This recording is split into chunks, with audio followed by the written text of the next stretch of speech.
The worst mistake of my life started with 5 words I was never meant to hear. I was standing alone in a garden trying to escape a crowded party when a woman's voice cut through the quiet night. "I wish you were mine." My whole body went cold. I knew that voice. It belonged to Victoria Mitchell, my best friend's mother. Let me back up a little. My name is Marcus.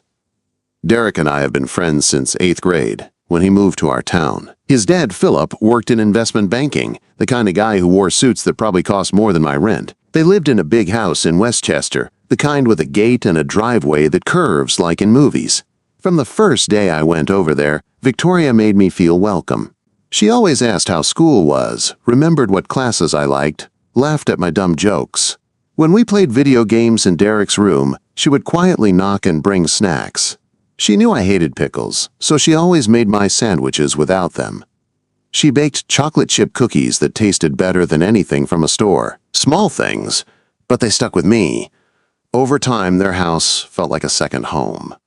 Fast forward to last spring, Derek got his acceptance letter to Stanford Law School. His parents reacted like he had just been elected president. Philip decided to throw a huge party at their estate to celebrate. Derek groaned when he told me about it. "My dad's inviting everyone he's ever made money with," he said. "It's going to be a zoo." He was right. The party was on a Saturday evening in May. I showed up around 7 in the nicest clothes I owned. A blue blazer my mom bought me for interviews and black pants I'd worn to 3 weddings. I brought a card with $200 inside. That was basically all my savings, but Derek was my best friend. He deserved something real. The estate looked insane. White tents spread over the back lawn, a jazz band playing near the pool, waiters in bow ties walking around with trays of food I could not even name. There had to be 100 people at least. Everyone smelled like expensive perfume or cologne. I felt like I had wandered into the wrong life. I found Derek near the main tent, surrounded by relatives and business people. He pulled me into the circle, introducing me to an aunt from Boston, a cousin who worked in tech, and some professor from his college. They all asked the same questions. "So, Marcus, what do you do?" "I'm a freelance graphic designer," I said again and again. "I do branding for small businesses." Most of them smiled politely, said, "That's nice," and then drifted away to talk to someone with a fancier title. After an hour, my cheeks hurt from fake smiles. My brain felt tired from small talk. I needed air. I grabbed a soda from a cooler and walked away from the tents, past the pool, toward the darker part of the yard. That is when I found the garden pavilion. It sat at the edge of the property, surrounded by hedges and flowers. String lights hung overhead, casting a soft, warm glow on the stone path and benches. It was quiet there. No jazz music, no loud laughter, just crickets and distant voices.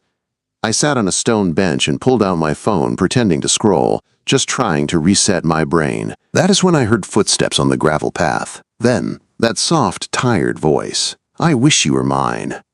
I froze. For a second, I thought maybe I imagined it. Then I heard the faint clink of a wine glass. I stood up carefully and walked around the hedge. Victoria was standing there, maybe 10 feet away, holding a glass of red wine. She wore a dark red dress that fit her in a way that made it clear it was expensive. Her hair was pinned up in an elegant style.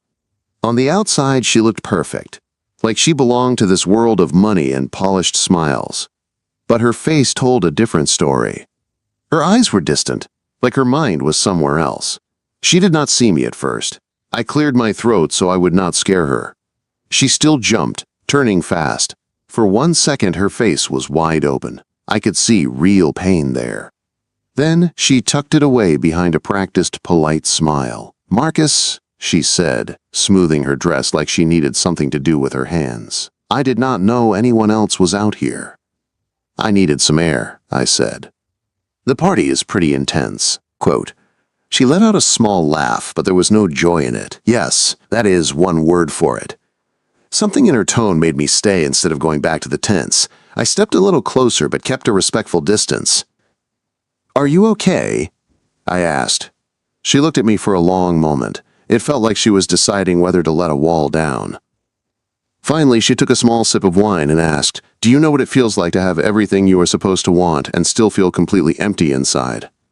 The question hit me harder than I expected. "Not really," I said honestly. but I am listening if you want to talk." She studied my face like she was checking if I was serious.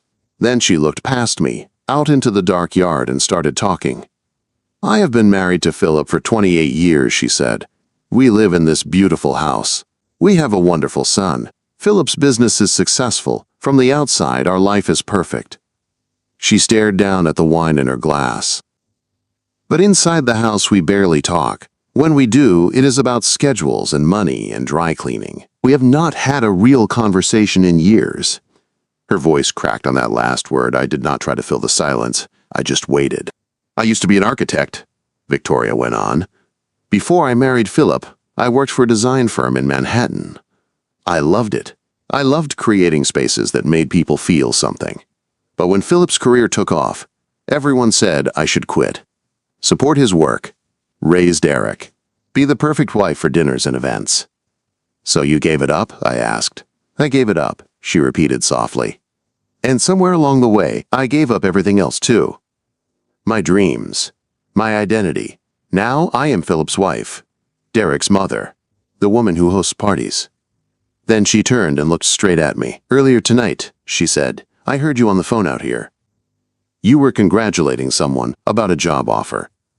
There was real warmth in your voice, real care. I cannot remember the last time someone spoke to me that way, like I was a person who mattered." My heart started beating faster. "You do matter," I said. "Do I?" she asked. "Because most days I feel invisible. Philip looks through me. Tonight he has spent more time talking about business with his guests than talking to me at our own son's celebration." Her hand shook a little. Before I could overthink it, I reached out and gently took her hand to steady it.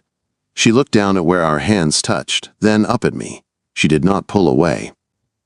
"When I said I wish you were mine," she said in a low voice, "I did not mean it the way it sounds. I meant I wish I had someone who looked at me the way you look at the people you care about. Someone who sees me, someone who listens." The garden felt even quieter. The string lights hummed softly above us. "That makes sense," I said. "Wanting to be seen." We stood like that for a moment, our hands still touching, the sounds of the party distant and small. Then she blinked fast and stepped back, wiping at her eyes. "I am sorry," she said. "I should not be saying all of this to you. You are Derek's friend. This is not fair." "Maybe it is not," I said, "but I think you needed to say it to someone. I am glad you trusted me." She gave me a small, real smile. "You are a good person, Marcus," she said. "Derek is lucky to have you." Something in me pushed words out before I could stop them. "It is not too late," I said. "You are 49. You could still have another whole life. You could go back to architecture. Even in small ways. Volunteer work. Consulting. Just starting to remember who you are." She looked at me with a mix of fear and hope. "I would not even know where to start," she admitted. "Start by making one call tomorrow," I said. "Call a museum, an architecture center, anyone. Tell them what you used to do. Tell them you want to help. See what happens." She was quiet for a while, thinking. Then she nodded slowly. "Maybe I will," she said. We heard Derek calling my name from somewhere near the house. Victoria straightened her shoulders. I watched her put her mask back on. Perfect posture. Polite smile. "We should go back," she said. "People will wonder." She started to walk away. I called her name. "Victoria!" She turned.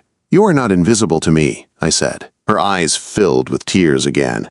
She gave me a look I could not fully read, then walked back toward the bright white tents. I stayed in the garden alone for a few minutes, my heart still racing. I had no idea that a simple moment of honesty in that quiet pavilion would change every part of my life.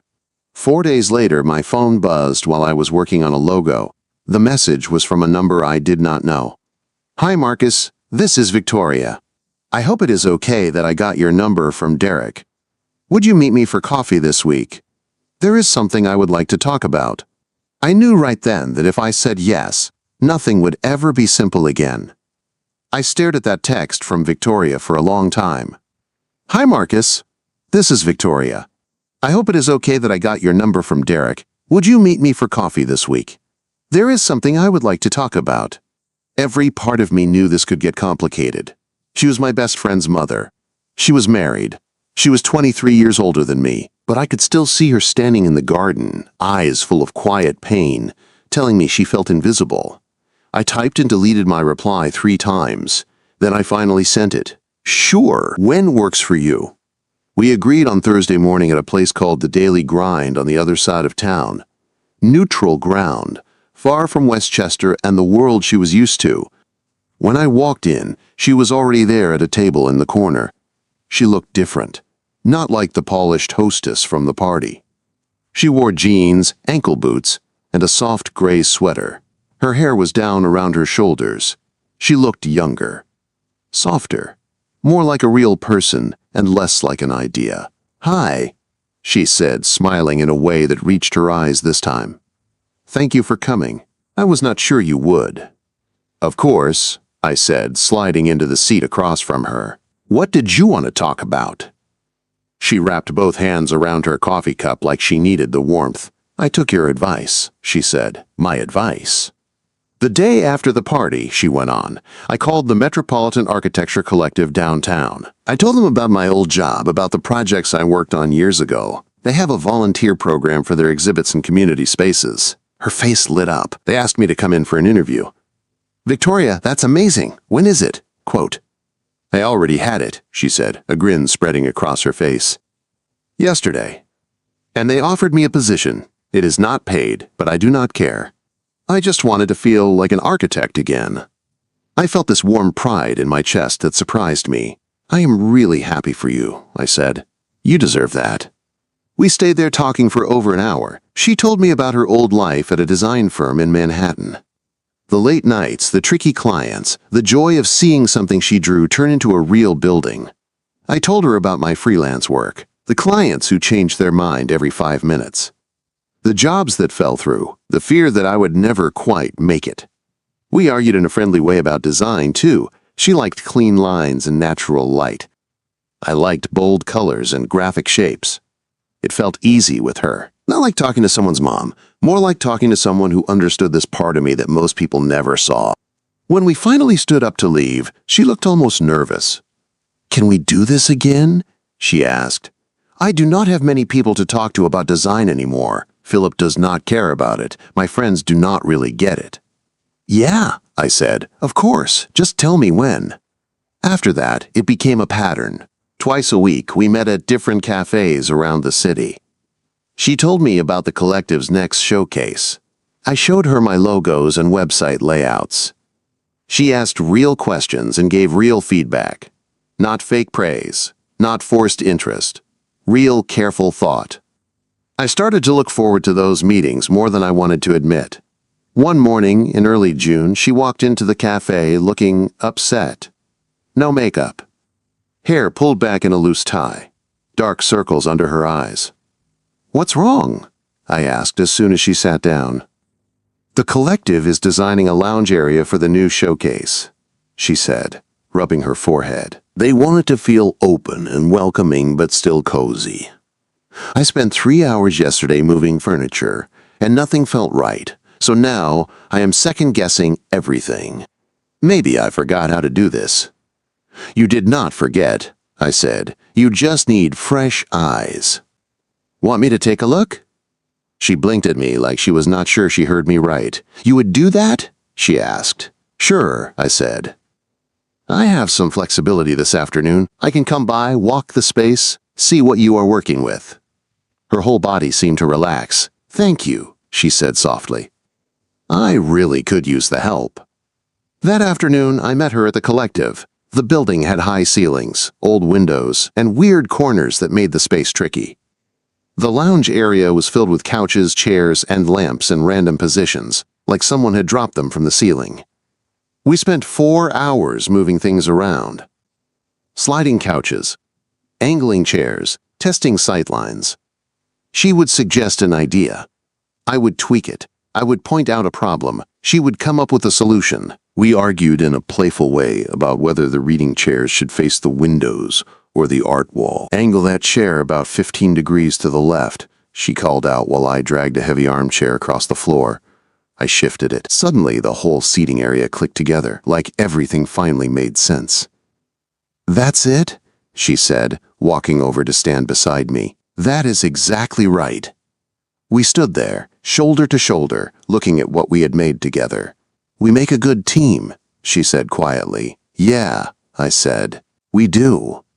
When I turned my head to look at her, I realized how close we were. I could smell her perfume. Something light and floral. Our arms were almost touching. Her eyes met mine and stayed there for a second too long. "Marcus," she started. "What?" I asked, my voice coming out softer than I meant. She blinked, stepped back like she had just remembered something. "I should get home," she said quickly. "Philip will wonder where I am."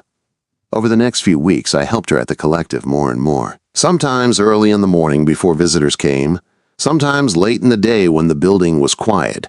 We adjusted lighting, tested layouts, picked materials together. We talked about life between design decisions. I told her about losing my dad. She told me about being terrified the day Derek was born, worried she would mess everything up. "You turned out well," she said one morning as we hung lights. "You think so?" I asked. "I know so," she said. "You are kind. You are talented. You care about people. Any parent would be proud of you." The words hit somewhere deep. I did not know how much I needed to hear something like that until she said it. The closer we worked, the stronger the pull between us felt. I tried to ignore it. She tried to ignore it. But it was there, in small things. The way her hand would brush mine when we reached for the same sample. The way she would light up when I walked into a room. The way my day always felt better after seeing her. Then the collective ran into a crisis.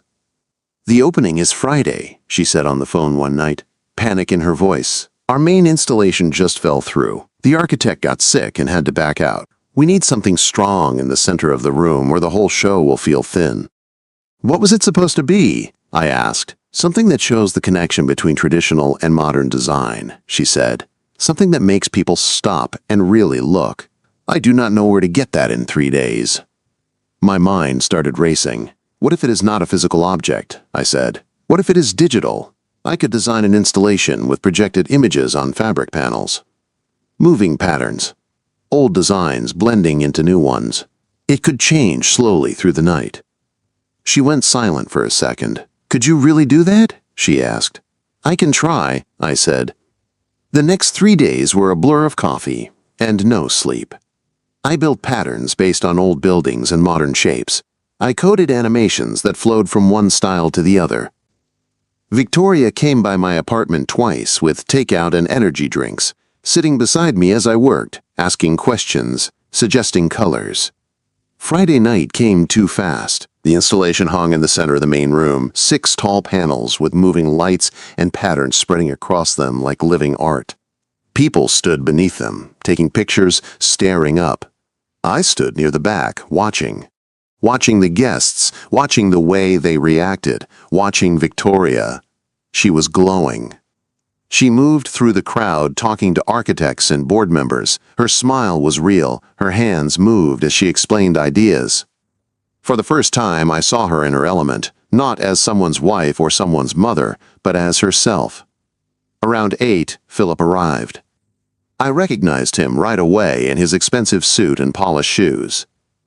He walked the space like he was checking a box, shaking hands, nodding, making small talk. I watched him look down at his phone more than he looked at the art. Victoria went to greet him. They spoke for maybe 2 minutes. He kissed her cheek without really looking at her, and then left 20 minutes later. At his wife's biggest night in years, he stayed 20 minutes. An hour later, I found Victoria sitting on a bench in a side room, away from the crowd. Her eyes were red. She stared at the floor. "Hey," I said softly, sitting beside her. "The show is amazing. Everyone is talking about it." "Philip did not ask me a single question," she said, her voice shaking. "Not about the layout, not about the pieces, not about your installation. He came because his business partners are here, and it looks good for him." Then he left for a conference call. She let out a bitter breath. "I have known for a long time our marriage is basically over," she said. "But seeing it that clearly tonight still hurts." I did not try to make excuses for him, I just listened.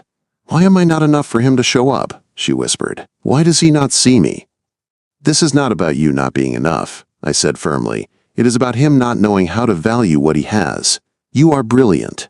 You are creative. You are kind. That is not your flaw. That is his failure. She leaned into me before I even thought about it. My arm went around her shoulders like it belonged there. She rested her head against my chest and we sat like that while the room slowly emptied. Two people on a bench in a room full of art. "Marcus," she said after a long silence. "Yeah. I need to tell you something, and I am scared to say it out loud." My heart started pounding. "What is it?" I asked. She lifted her head and looked straight into my eyes. "I am falling in love with you," she whispered. The world went quiet. The sounds from the main room faded. It was just us and those words. "You cannot say that." I finally got out. "I know," she said, tears filling her eyes. "But it is true. And I am tired of pretending it is not."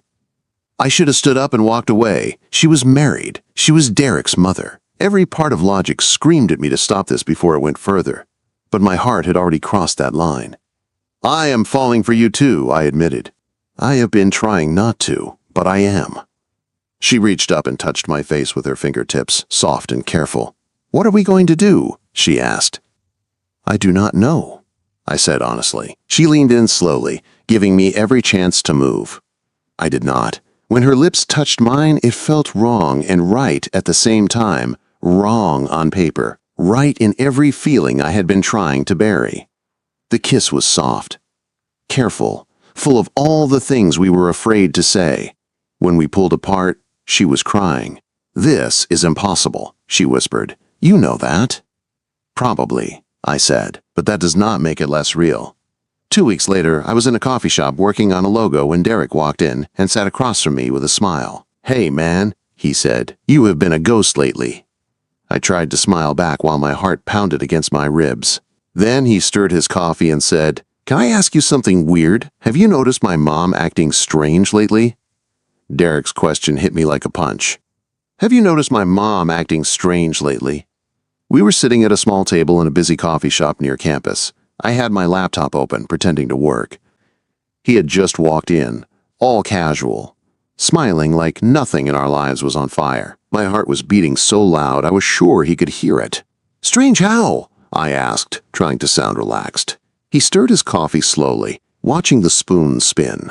"She is never home," he said. "She is always at that architecture collective or meeting with people about some consulting business. She dresses different now, too, younger.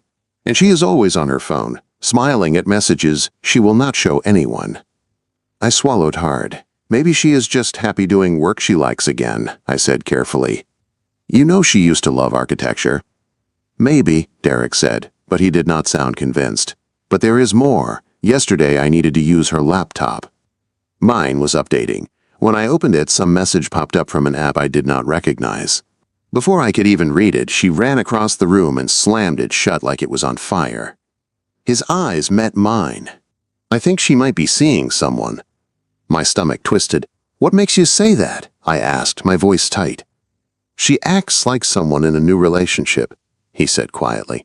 "The phone, the smiling, the secrets. And it is definitely not with my dad. They barely even look at each other anymore." I gripped my coffee cup so hard my hand hurt. "I am sure there is some explanation," I said, hating how fake it sounded in my own ears. "You should talk to her." "Yeah," he muttered. "I will." We talked about other things after that. Stanford, friends, sports. On the surface, it was a normal conversation. Inside, I felt like I was standing on the edge of a cliff. When I left the coffee shop, I texted Victoria right away. "We need to talk." She agreed to meet that evening at a small park near the river. The sun was low when I got there. Kids were playing on the playground. Runners passed by with headphones in. Normal life everywhere. Victoria was sitting on a bench, staring at the water. She looked tired. "Derek talked to me today," I said, sitting beside her. "He thinks you might be seeing someone." Her shoulders tensed. "What did you say?" she asked. "I lied," I said. "I tried to calm him down." "But he is not stupid, Victoria. He knows something is going on." She closed her eyes for a second. "I have been trying to find the right time to talk to Philip," she said. "About separation." I cannot just blow everything up in one day. There is the house, the finances, his business, our families, Derek. If I move too fast, it will destroy everything. So what does that mean? I asked. She took a shaky breath. It means I need time, she said. Time to do this in a way that does not turn my whole life into a war zone. Frustration built up inside me. So we just keep sneaking around forever? I asked. Hiding in stairwells and side rooms and cafes across town? Please do not be angry, she said, reaching for my hand. This is not simple for me. I am not just some extra piece in your life you can slide around until it fits, I said, pulling my hand back. I am in this. I love you. I have risked a lot for you. Her eyes filled with tears. I do love you, she said. You know that. Then why does it feel like everybody else gets to come first? I asked. Philip, his family, his image. Even now, when he has not treated you like a real partner for years, you are still trying to protect him. That is not what I am doing, she said softly. Then what are you doing? I asked. She looked down at her hands. Maybe we should take a break, she whispered, just until I can figure things out with Philip. It might be easier for everyone if we are not involved while I do this. The words hit me like a slap. You want to pause us? I asked. Like we are some show you can turn off and on when it is convenient? It is not like that, she said quickly. I am scared. I am trying to handle a marriage, a divorce, a son, a business, and this us. I do not want to lose you, but I do not know how to keep you without blowing up everything in my life. I stood up. My chest hurt. Take your time, I said. Figure out your life, but do not expect me to stand still forever while you decide if I am worth the risk. That is not fair, she said, standing too. Nothing about this is fair. I know, I said. That is the problem. I walked away. I did not look back, even though it felt like my whole heart was sitting on that bench with her. For 3 weeks, we did not talk. No texts, no calls, nothing. Every day hurt a little more. I threw myself into work. I took on extra projects. I stayed up until 2 or 3 in the morning designing websites and logos until my eyes burned. Anything to keep from thinking about her. One night, my younger brother, Tyler, called. You sound terrible, he said. What happened? It is over, I said, or paused, or something. I do not know. The older woman you told me about? He asked. Yeah? He was quiet for a moment. Do you love her? He asked. Yeah, I said. I do. Does she love you? He asked. She says she does, I said. But she is scared. There is her husband, her son, their whole world. She keeps thinking about what everyone will say. Tyler sighed. Look, he said. I get that this is intense, but you cannot make someone choose you. You can only decide how long you will wait while they try to decide. I know, I said. You deserve someone who picks you without needing weeks to think, he said gently. After we hung up, I stared at my phone in the dark. I wanted to text Victoria. I wanted to ask if she was okay. But pride and hurt held my finger still. Then, one Tuesday afternoon, my phone rang with an unknown number. Hello? I said. Hi, is this Marcus? A woman asked. My name is Sarah Chan from the Urban Arts Initiative. Victoria Mitchell gave me your name. My heart jumped. She said you might be interested in helping design a community garden and gallery space in the Riverside neighborhood. Sarah went on. She spoke very highly of you. Even when we were not speaking, she was still thinking about me. Yes, I said. I would be interested. We set a meeting for Thursday at their office downtown. Sarah explained the project. An outdoor gallery and garden in a low-income neighborhood that did not have much access to art or green space. The budget was tight, but the mission was big. Victoria's consulting firm is our biggest donor, Sarah added as we walked out of the conference room. She really cares about making art and design available to everyone, not just rich people. Over the next week, I worked on some first concepts. I played it safe. Clean paths. Simple planters. Basic art walls. Nothing too bold. Nothing that felt like my heart. The day of the presentation, I set my boards up in the conference room and tried to calm my nerves. Sarah and 2 board members came in and sat down. Then, the door opened again. Victoria walked in. My heart stopped. She froze when she saw me. For a second, we just stared at each other. Then she took a seat at the far end of the table. You two know each other, right? Sarah asked, looking between us. Victoria is our main consulting partner on this. We have met, Victoria said quietly. I did the presentation with my throat tight. I talked about flow and sightlines and budget. I pointed to the boards with hands that shook a little. I felt her eyes on me the whole time. When I finished, Sarah turned to Victoria. What do you think? She asked.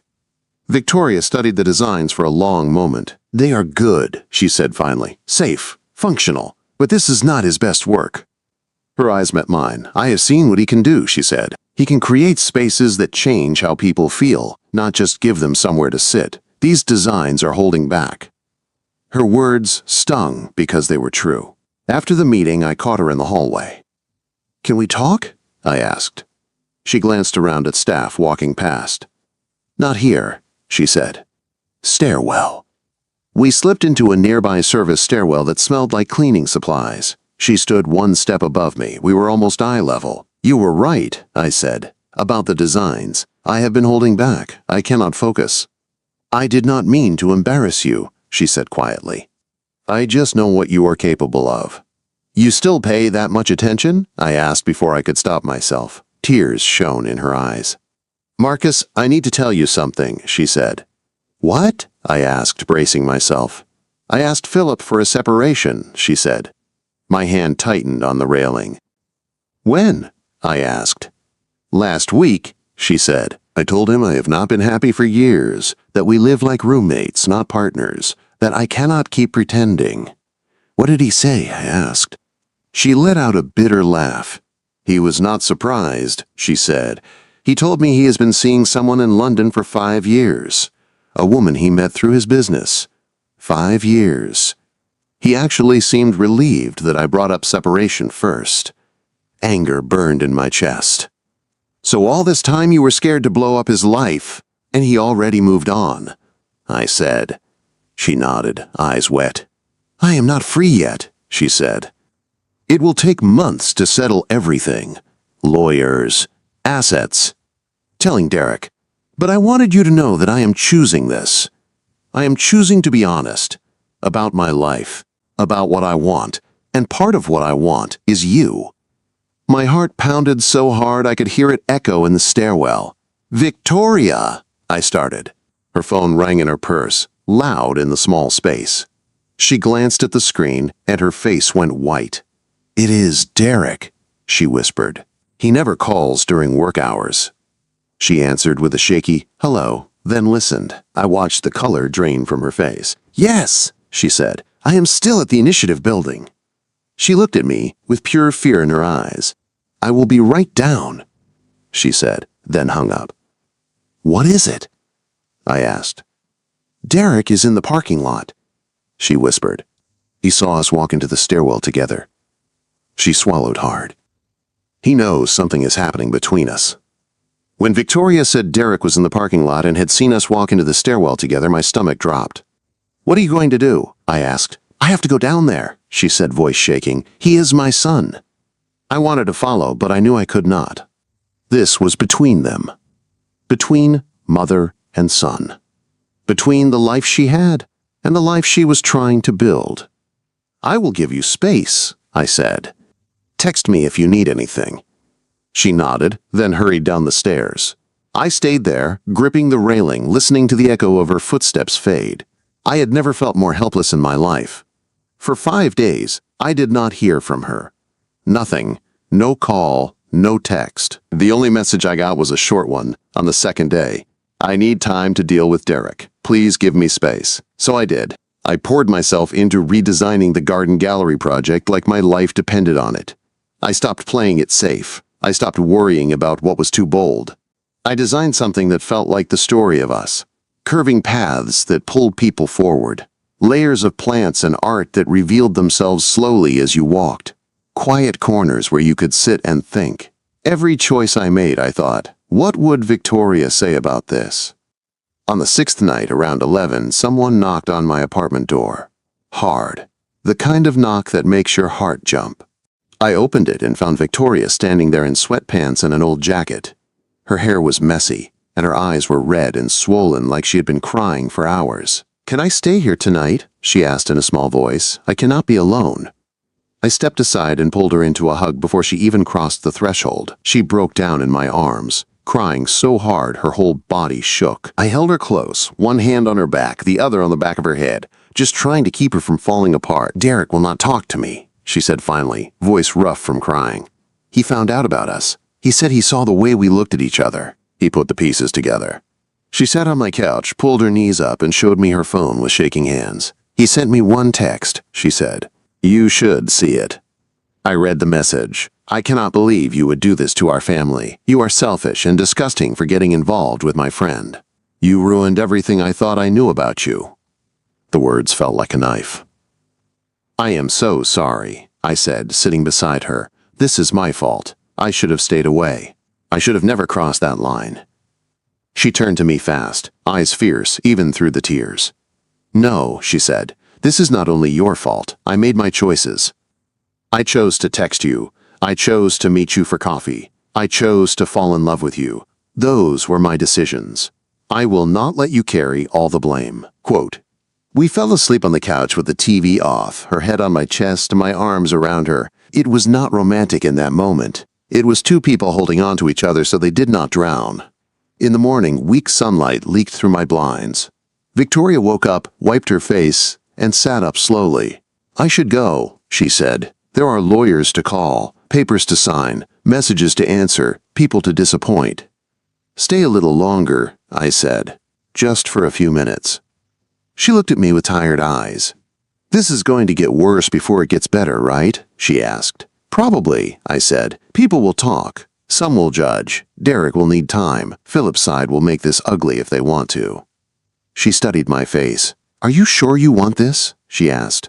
"All of it. Not just the good parts. The bad parts, too. The gossip. The hard holidays. The awkward moments if Derek takes years to forgive us." "I am sure," I said without hesitation.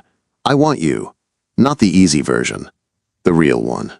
Something in her shoulders relaxed. "I have spent 28 years being who everyone else wanted me to be," she said quietly. "A good wife, a good mother, a good hostess.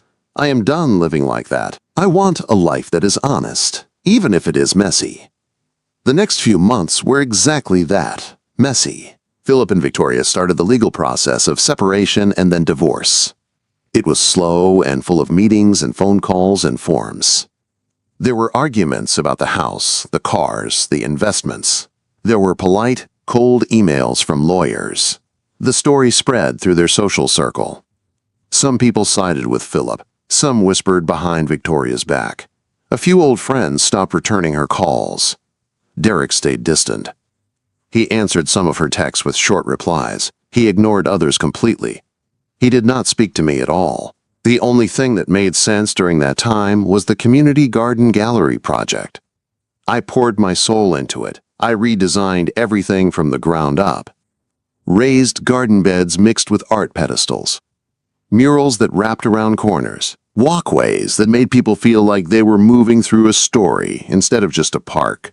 Victoria came to every planning meeting. She sat at the table with the board, defending my choices when people got nervous about risk. She fought for bolder colors, for deeper plant beds, for pieces that spoke to the neighborhood instead of just to donors. One evening, close to the opening, we stood in the almost finished space. The winter plants were in place. Lights were strung. The art pieces were being installed. "Look at this," she said softly, turning in a slow circle. "Look at what we built."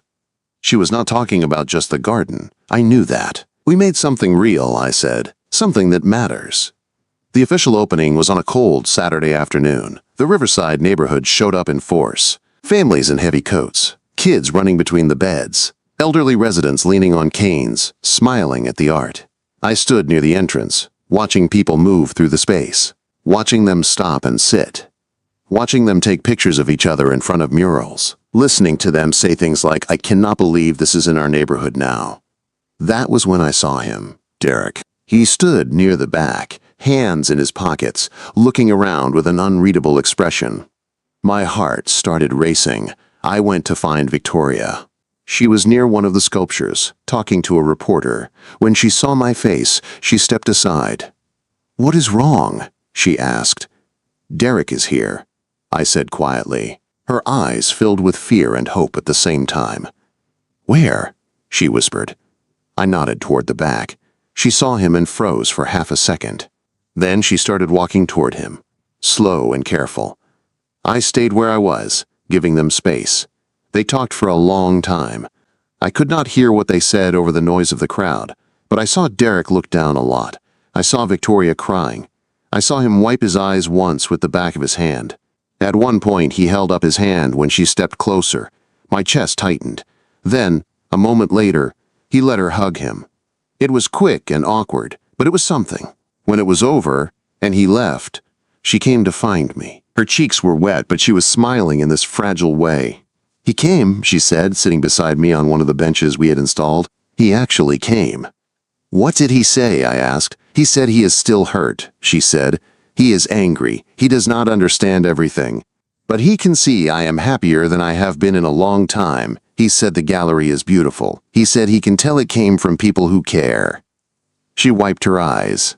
He is not ready to have dinner with us, she said, but he is willing to talk to me again, slowly.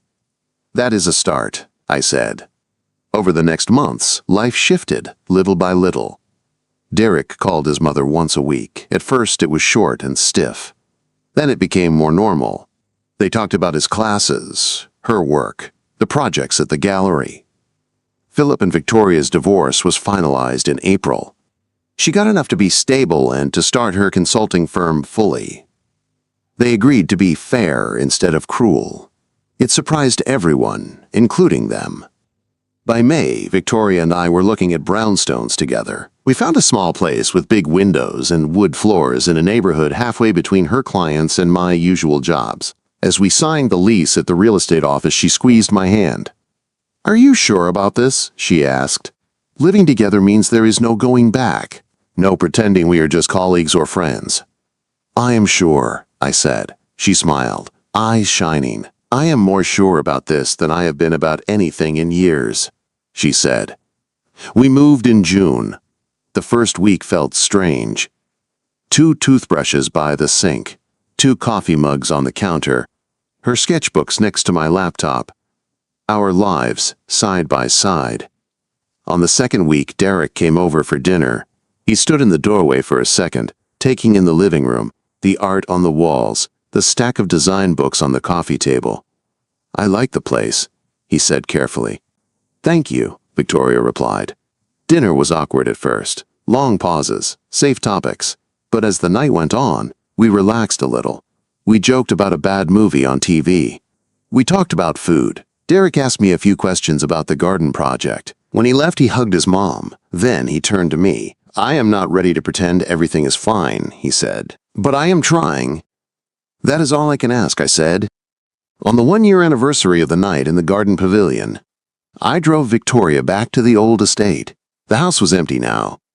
The property was in the process of being sold, but we still had access. We walked the same path we had walked that night. The string lights in the pavilion were off, but the shape of that moment still hung in the air.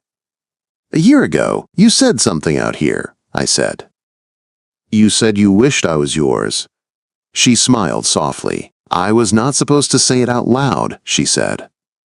But I am glad I did. I took a breath, feeling my heart slam against my ribs.